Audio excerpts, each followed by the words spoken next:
Welcome to State Insurance USA Cares podcast, where we celebrate the heart of our communities. Each episode, we highlight local charities and nonprofits who are bringing hope, help, and healing to those who need it most.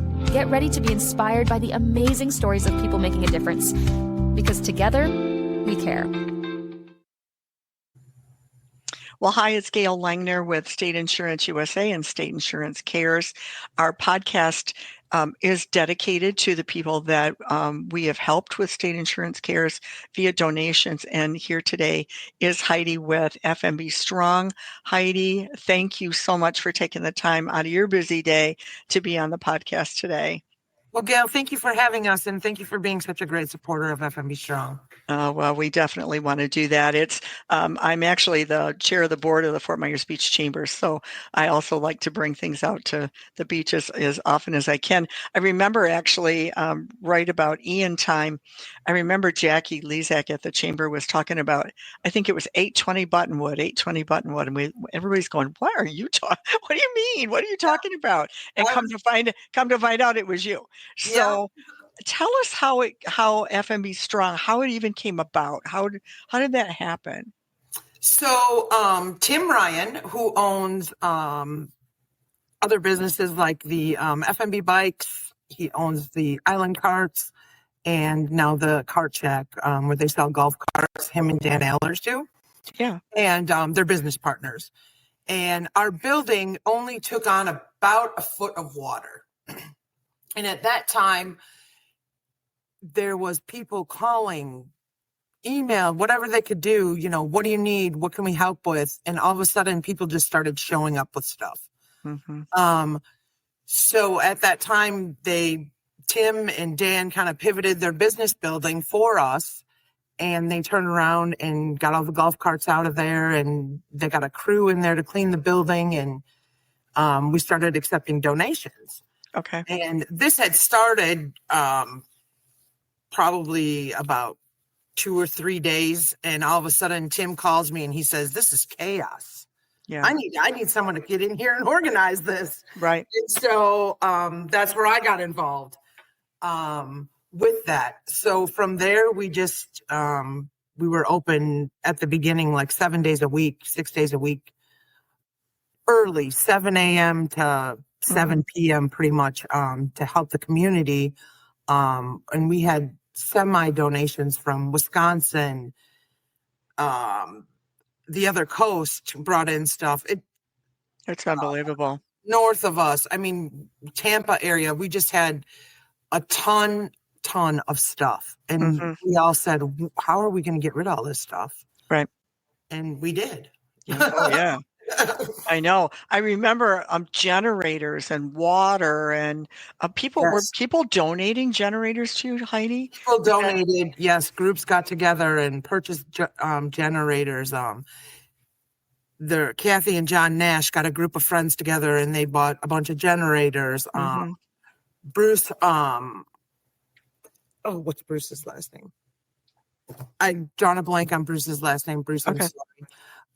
He had a group. He understands, I'm sure. Yes, he's from Wisconsin. You'll think of it tomorrow. Yeah, and he had a group of people that donated generators. We just the women's club had money they raised that was given to them, that they gave us money for generators and tools and power washers and shop vacs, and we had lists a mile long of people who needed those items.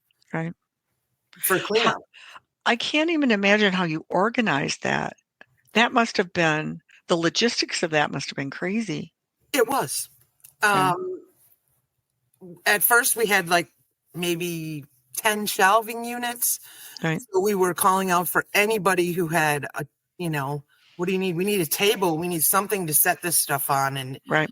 We just, we kind of just threw everything where we could at the time. And,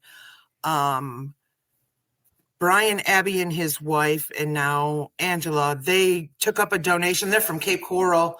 Never met them before in my life. They were there helping. They took up a donation on their Venmo from just friends and went to Home Depot or Lowe's and bought a bunch of shelving units. And wow. everyone just really stepped up and was amazing. That's incredible.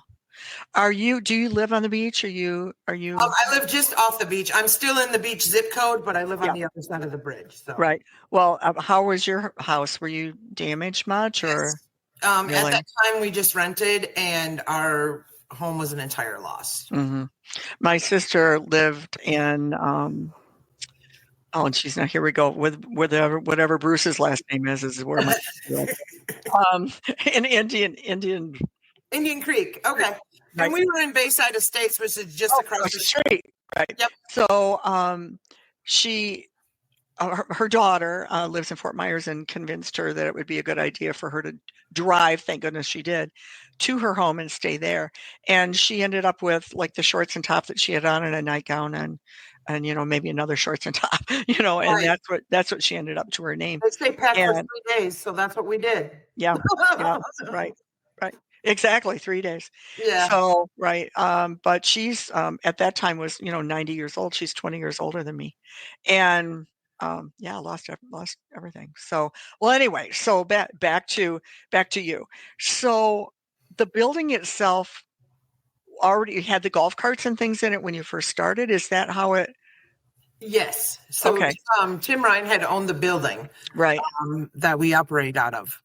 And so he obviously for a year, if not longer, there was no need for any golf carts. You were lucky you could get down the street. okay, exactly, walk, Unfortunately, yeah. right, And so he pivoted and he started the nonprofit right away. incredible. And because people were like, we want to send money for supplies and this and Sure, that. And we're like, until we're a nonprofit, we can't do that. right. So we had other nonprofits kind of help us out until we got our status, which was in October. Okay. What do you do now? I mean, do you continue to be a food pantry? What's your role now? So right now, our food pantry will be open until September 10th. Okay. And then our role is going to change. We've helped so many people. Right. It just, I mean, I can't list the amount of, off my top of my head, amount of success stories that we've had. Yeah. And some of these success stories come from people who were actually homeless before Ian. Wow. We've helped them get off of drugs and alcohol, severe drugs. And we're not talking, marijuana. Right. We're talking Right. heroin, fentanyl, were severe drugs. Couldn't hold a job, didn't have a place to live. Those people are now, one gentleman, matter of fact, he lived on Fort Myers Beach. Mm-hmm. And he's now in Orlando.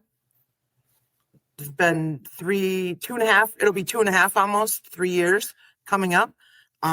Alcohol-free, drug-free, has his own apartment, has a wonderful job. I mean, these are the things that Wow. we've done. And we have a lot of those success stories. We've really helped people that needed help.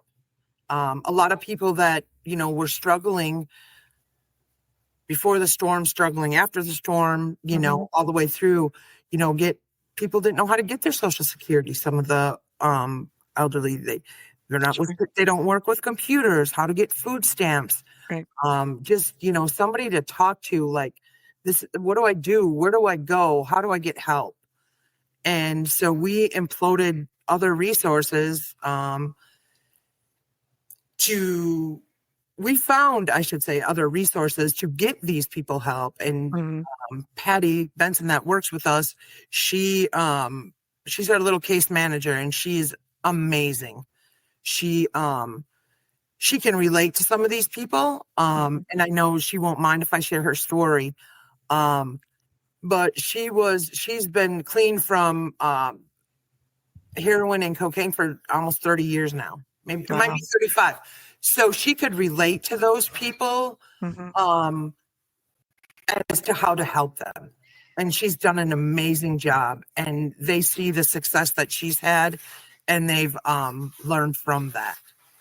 So, and a funny story I'll say is how I met Patty. It was maybe 2 weeks after the hurricane, and I saw her limping down Buttonwood. I didn't know her before that from Adam. I saw her limping down Buttonwood. She had a boot on her foot. She had broken her leg during the hurricane. Oh. And I said, "Hey, little lady," I said, "Can I help you? What do you need?" And she's like, "Oh," and I said, "Come on, let me help you." Mhm. And she came through the door, and we had just gotten in some work boots. They were giving away work boots. Mhm. Kathy Nash grabbed her and said, "You need to get a higher shoe on your other foot so you're not so lopsided." And Right. got her a pair of work boots, and we helped her. And she'll literally, when she tells her story, it's very hard to hear, but she's like, "We saved her life." Oh, Heidi. And she then became a part of us through that. So after about a year that we were there, was it a year? I can't remember how long, maybe not quite a year. But we partnered with, and actually Jackie Lezak from the chamber had told us about Career Source. Yes. We've used them. Have you as well? We used them, Yeah. and we had a great staff of like 6 people. Yeah. We could get that. We used them, and we used them until we could not use them anymore.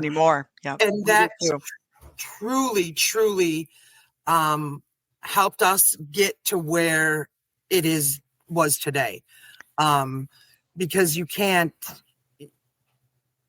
run an entire what we do on a volunteer basis. Volunteers, no.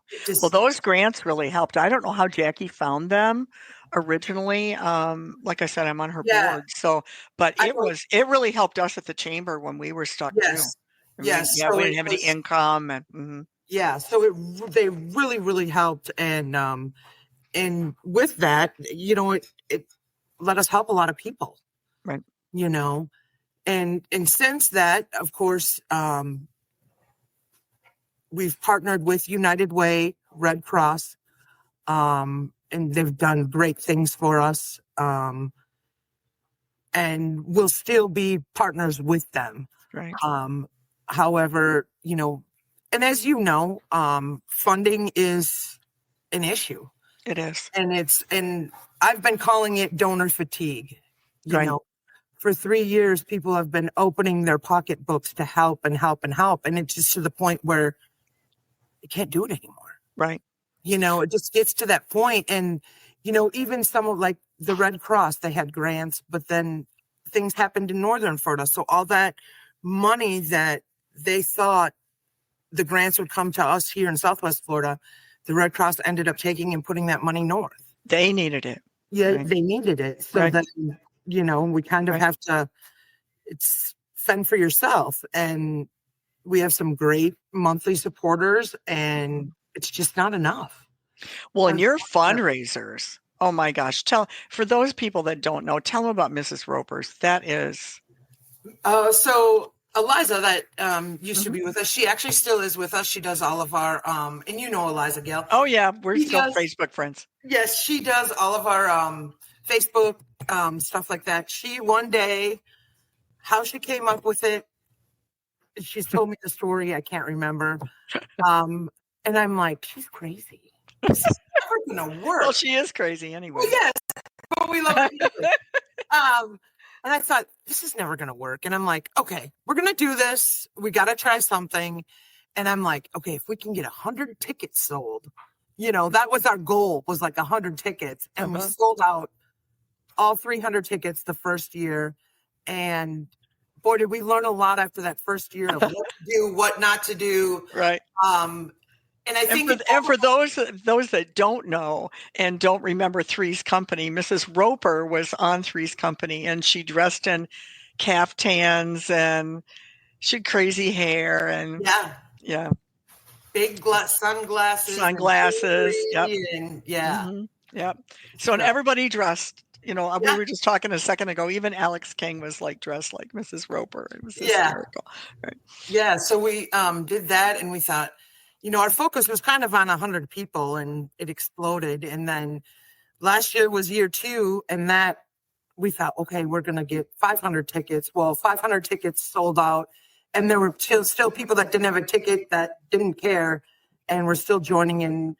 I lost count after people were calling and checking in late after It was right around 700 people. Oh my gosh. What a huge It success. was huge. Yeah. And there are some spots on the island that say it's their biggest day of the year. Yep, You know, exactly. Well, it helps everybody. It's a It win-win does. for the It is. entire beach. Yeah, whether it be parking, restaurants, and everything. Exactly. Yeah. You know, there's people that fly in just for that. Hotels, restaurants. I know. Crazy. So, Well, like I said, it is a win-win. That's for sure. yes, Well, if somebody wanted to help you, what do you need more than anything? Money, right? obviously, yes. Right. Anything else? Is there anything people, if they say, well, I could donate, or how about volunteer? Do you need volunteers, or are you okay in that? We're okay in that aspect Okay. right now. All right. But yes, money is a huge portion of it. And what's your website? Is it FMB Strong? FMBstrong.org. Yep. Okay. Yeah. I'm sure there's a donate button there, right? Yes, there is. There is a Right. donate button there. Yes, absolutely. And we will be doing the Roper fundraiser again this year. It will be February 7th. February. Okay. We'll mark our calendars for that. Yep. So we're hoping to start selling tickets around October 1st. We're trying to wait till we hopefully get through the worst of September with everything that happens. So I know we've unsubscribed this year, so we're hoping that, we have no issues. Done with that. I know. Yeah. Working for state insurance, believe me, it was heartbreaking for us because we're the liaison between our clients and the insurance carriers, right? Yeah. And so it was all hands on deck, and it was heartbreaking, just to hear everybody's story, and then and you're, like you said, you're the middleman. There's not much you can do. And the thing is too, not to, I know so many people were so upset with the insurance carriers, but you think with our agency here in Southwest Florida, we maybe had about 6,000 or 7,000 of our clients that had claims. About 200 people lost everything. But think about the insurance carriers that had. If we had 6,000 or 7,000, just think. And so people would say about their desk adjuster, they'd say, well, they're gone. I got a new one. They were quitting. It's just they couldn't take the stress. It was. Oh, yeah.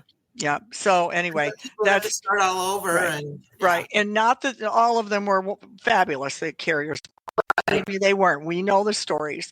But in their defense, they're human beings too. Exactly. So whenever I would talk to them, I'd say, thank you for what you do. Because, and sometimes they would just start to cry and say, thank you for saying that, because we're completely overwhelmed, so yeah. Anyway. And when people get upset, they get mean. Exactly. It's a nature, they want. Yeah. Mostly people want to be heard. Right. Right. Exactly. Yeah. Well, Heidi, thank you so much for taking time out of your day to be on this podcast. I really appreciate it. I'll make sure that when all said and done and we get a link and you can have it to put on your Facebook page or your website or whatever. And so people can hear your story, because it needs to be heard. It needs to be heard. So thank you so much. And we hope you have a great day. You too. Thank you for joining us on State Insurance USA Cares. We hope today's story uplifted and inspired you. If you'd like to support or learn more about the incredible work happening in your community, visit stateinsuranceusa.com or call 239-567-9992. You can also visit CaboWaboGym.com. Until next time, be sure to let your sun shine and keep sharing good and positive vibes wherever the waves take you.